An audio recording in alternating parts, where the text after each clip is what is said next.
الزانی لا ینکح الا زانیه، همین سوره مؤمنون است، آیت 14 است. والله اعلم.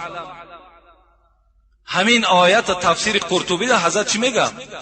میگه من زنا، کدام مردی که اگر زنا کرد فسخ نکاحه بینه و بین زوجتی، نکاحش بین خودش بین زنش بریده می شود. کدام مردی که اگر در تفسیر قرطبی در تفسیر همین آیتی که الزانی لا ینکح الا زانیه، در تفسیر همین در تفسیر قرطبی میگد که اگر کدام بچه‌ای که یا کدام زنی که اگر در زنا مبتلا شد در حال نکاح او بریده می شود. هر فرزندی که از اینا میاد همش حرامی هستند. اختیارتون کدام راهیش که انتخاب میکنین.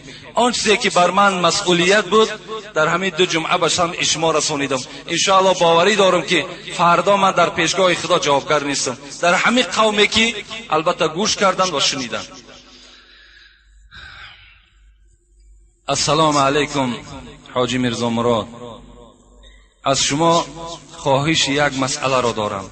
خداوند شما را نگه دارد. من از یک نفر $2000 گرفتم.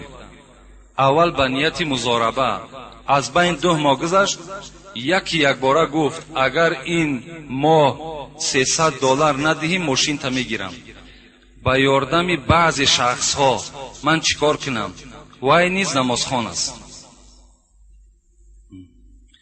یک برادر $2000 از کسی گرفت است، با نیت مضاربه گرفتن. مضاربه همین است که در اسلام ما و شما حلال است، فایده 2 تقسیم.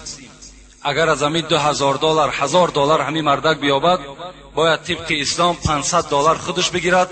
$500 باید ای که آدمی مثال پولدار میگیرد، $500 آدمی که عمل کننده بود. $500 باید تقسیم کنه. فایده 2 تقسیم است. لیکن وقتی که اگر مثل امروزه ما و شما اگر نرخ بگذاریم $2000 میتم، $100 بر من میتی، نابسته تو فایده میبینی نمیبینی برای من فرق ندارد. $100 میاری، این از خوب ده حرام است.